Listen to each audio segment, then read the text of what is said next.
Crônicas do Amanhecer. Por Feijão, Centro Espírita Allan Kardec. Balneário Gaivota, 2 de abril de 2017. Especialistas discutem influência de ciência e religião na psicologia cristã. Em poucos campos do conhecimento o embate entre a ciência e a religião se dá de maneira tão profunda como na psicologia. A fé, ou ausência dela, é importante componente na formação da subjetividade das pessoas. Tanto que em alguns países, como no EUA, existe a chamada psicologia cristã. Defensores alegam que a religiosidade pode ajudar na compreensão, e até mesmo no tratamento, dos problemas enfrentados pelos pacientes. Já os críticos clamam pela laicidade científica e alertam que fanatismos por parte do terapeuta podem provocar sofrimento. A partir da laicidade, a psicologia reconhece que a subjetividade é constituída em parte pela religião. Mas a religião pode gerar o fanatismo, que muitas vezes produz práticas de intolerância, o que é inaceitável pela psicologia, afirma Pedro Paulo Bicalho, professor da UFRJ e membro da diretoria do Conselho Federal de Psicologia, CFP.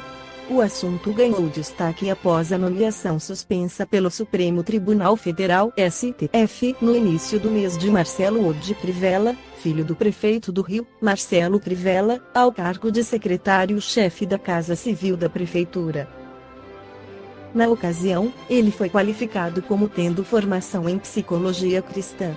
Com a repercussão do caso, o Conselho Regional de Psicologia do Rio de Janeiro, CRMRJ, e o CFP divulgaram nota esclarecendo o reconhecimento de apenas uma psicologia, que se constitui por 12 especialidades, técnicas e cientificamente validadas.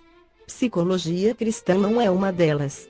Nós recebemos em nossa ouvidoria diversas denúncias de psicólogos incomodados com a divulgação de informações sobre a formação do Crivella em psicologia cristã, diz Bicalho. Divulgamos uma nota para afirmar à sociedade que a chamada psicologia cristã não é reconhecida como psicologia no Brasil. Em comunicado publicado em redes sociais, o filho do prefeito afirmou que as informações estavam equivocadas. Ele explicou ter concluído o bacharelado em psicologia na Universidade Biola, instituição de ensino cristã evangélica em La Miranda, na Califórnia. Segundo Crivella, ele nunca exerceu a profissão de psicólogo no Brasil ou no exterior e, portanto, está desobrigado a requerer o reconhecimento do curso nos conselhos de psicologia. Minha trajetória profissional sempre foi ligada à administração e gestão de empresas, afirmou. A Universidade Biola confirma que Crivella se graduou com o grau de bacharel na Escola de Psicologia Rosemead em 2008. A faculdade oferece formação em psicologia clínica, mas destaca que sua missão é produzir graduandos que possam integrar a ciência e a prática da psicologia com a teologia cristã, que estejam preparados para responder às necessidades psicológicas do mundo em geral e à comunidade cristã especificamente. O professor do Southern Baptist Theological Seminary, no Kentucky, e fundador da Sociedade para a Psicologia Cristã, Eric L. Johnson, explica que no EUA não existe um bacharelado em psicologia cristã, apenas cursos de mestrado e doutorado, que são oferecidos em cerca de 20 instituições. Esse ramo da psicologia é relativamente recente, mas vem ganhando espaço ao longo das últimas décadas. Afirma o espírito Joana de Ângeles, o ser real é constituído de corpo, mente e espírito. Dessa forma, uma abordagem psicológica para ser verdadeiramente eficaz deve ter uma visão holística do ser, tratando de seu corpo físico e perispirítico, de sua mente consciente, inconsciente e subconsciente, de seu espírito imortal que traz consigo uma bagagem de experiências anteriores à presente existência e está caminhando para a perfeição divina. Jorge André, no seu livro Visão Espírita das Distonias Mentais, afirma que o espiritismo é ainda o grande desconhecido. E, por ser desconhecido, é avaliado do modo mais desconcentrado possível. Os seus opositores, na maioria das vezes, pouco sabem da sua estruturação filosófica, científica e ética. O combate, quase sempre, é gratuito. Existem casos de aversões, com certa dose de medo, desencadeados por informações defeituosas e sectaristas. Em dias que não se vão longe, a visão deturpada alcançou tal ponto que alguns chegaram a acreditar ser o espiritismo fábrica de debilidade mental. Hoje, no entanto, já não existe tal procedimento, ao menos nos que raciocinam, observam e estudam. Os hospitais espíritas em suas estatísticas têm mostrado posições animadoras com os doentes mentais pela utilização de terapêutica eclética e os novos métodos alternativos, sem descaso com o que já foi conquistado pela ciência. Espiritismo é doutrina dos novos tempos, com a mais perfeita estruturação psicológica que se tem conhecimento. Representa uma verdadeira revolução para as ideias universalistas. É doutrina de simples apresentação, mas complexa em sua essência por abarcar todos os ramos do conhecimento humano. Os seus conceitos, além de alcançarem a realidade do dia a dia, oferecem condições e valores ideais para a conduta humana. A finalidade do Espiritismo é a busca do conhecimento do mundo espiritual e suas manifestações na dimensão física, naquilo que se pode alcançar. Sabemos que com a nossa intelecção percebemos muito pouco.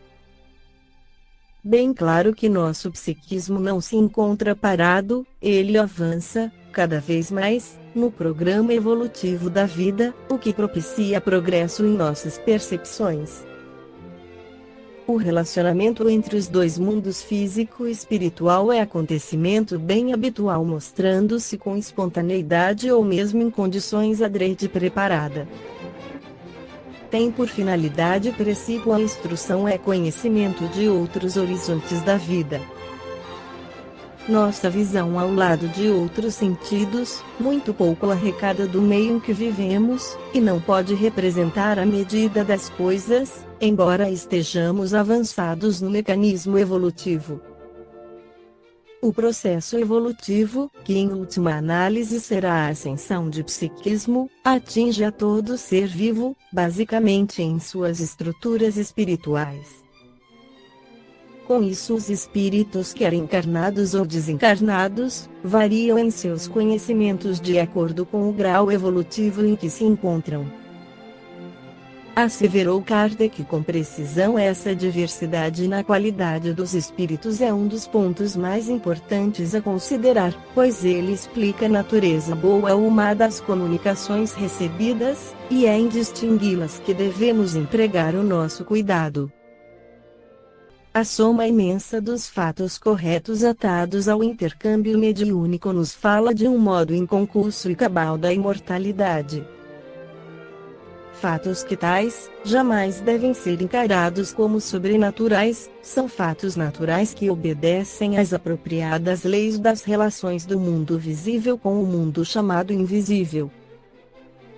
Em tempos outros foram considerados sobrenaturais, pela ignorância e pelo fanatismo. O Espiritismo, possuindo angulação científica, procura estudar e entender o conteúdo de relacionamento entre as dimensões físicas e espirituais, que são de todos os tempos da história da humanidade. São estudos do mais profundo interesse científico, de benéficos resultados no alargamento dos horizontes da psique humana, possuindo métodos com específicas adequações. Um exemplo são os livros da série psicológica de Joana de Angelis, que auxiliam os profissionais da psicologia a entender melhor o ser humano, pois todo esse bloco de ideias espiritistas desemboca no estuário da imortalidade, cujo sustentáculo se encontra no mecanismo evolutivo. Para que o processo de mortalidade se afirme, haverá necessidades de períodos de renovação, a fim de existir perpetuidade no influxo da vida. As renovações se dariam sem modificações da essência do processo, com aquisições e as constantes ampliações que as experiências através das eras podem propiciar. As renovações se expressarão diante da lógica dos fatos, perante as etapas de morte e renascimento na matéria, isto é, diante do processo reencarnatório e desencarnatório. Em face de tal procedimento, a essência espiritual continuará sempre a mesma, embora crescendo em aquisição, mediante o rosário reencarnatório. Lógico que no processo reencarnatório estaria a chave mestra explicativa do infinito impulso da vida. Reencarnação que se passará em todos os níveis, adaptada às diversas categorias fenomênicas, em cada grau da vida existirá o seu próprio tipo de renovação. Onde se manifeste a vida, aí existirá a imortalidade, o campo energético imortal afirmando-se diante do processo renovatório da reencarnação.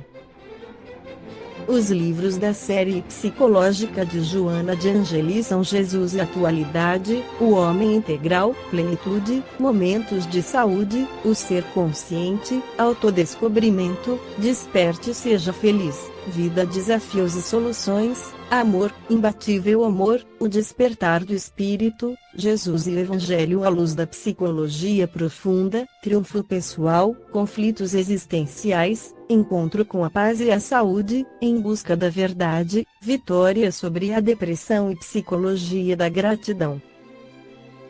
Esta foi a crônica do amanhecer de 2 de abril, por Feijão.